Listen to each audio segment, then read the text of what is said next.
கரும்பு சாகுபடி செய்யும் முன்னோடிய விவசாயிகளே வணக்கம். அண்மை காலத்தில் நிலவும் தட்பவெட்ப சூழ்நிலையால் இந்த கரும்பு பயிரில் இந்த வெள்ளை வேர்ப்புடைய தாக்கம் பரவலாக தென்படுகிறது. இந்த வெள்ளை வேர்ப்புடைய தாக்கமானது குறிப்பாக கட்டை கரும்புகளில் அதிகளவு தாக்கத்தை உண்டாக்கும். எங்கெல்லாம் மழை இல்லாமல் தண்ணீர் இல்லாமல் பற்றாக்குறையால் இருக்கின்றதோ, வறட்சியாக இருக்கின்றதோ, அங்கெல்லாம் இந்த வெள்ளை வேர்ப்புடைய தாக்கம் இருக்கும். இந்த தாக்கப்பட்ட கரும்புகள் எல்லாம் திட்டு திட்டாக ஆரம்பத்தில் மஞ்சள் நிறமாக மாறி பின்பு அந்த புதையோடு திட்டு திட்டாக காய்ந்து அப்படியே இதேமாரி சாய்ந்து இருக்கும். இதுதான் இந்த வெள்ளை வேர்ப்புடைய தாக்கம். விவசாயிகள் இது தண்ணீர் பற்றாக்குறை என்று நினைத்து அப்படியே கட்டுப்பாடு இல்லாமல் இதை பார்க்காமல் விட்டு விடுவார்கள்.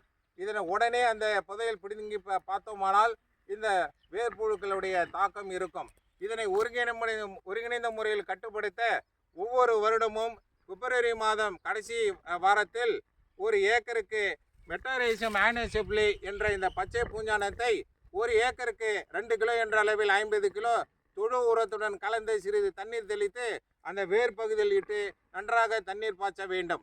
அடுத்தது கோடை மழை பெய்தவுடன் இந்த வண்டுகளை, இந்த மண்ணிலிருந்து பூமியிலிருந்து வெளிவரும் வண்டுகளை கவர்ந்தெழுக்க இந்த விளக்கு பொறியினை மாலை 6 மணி முதல் இரவு 10 மணி வரை அவசியம் நிறுவி அந்த தாய் வண்டுகள் எல்லாம் கவர்ந்து அழிக்க வேண்டும்.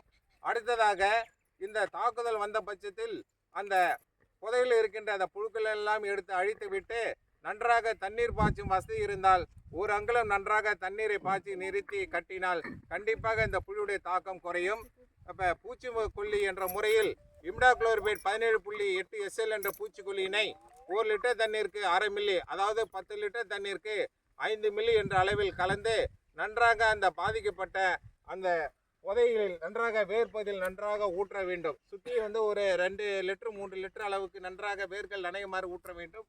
நன்றாக இருக்கின்ற புதைகளுக்கும் ஒரு 5 சதுரடி விட்டதற்கு அந்த புதைகளையும் நன்றாக ஊற்ற வேண்டும். இதன் மூலமாக இந்த வேர்ப்புழுடைய தாக்கத்தை குறைக்கலாம்.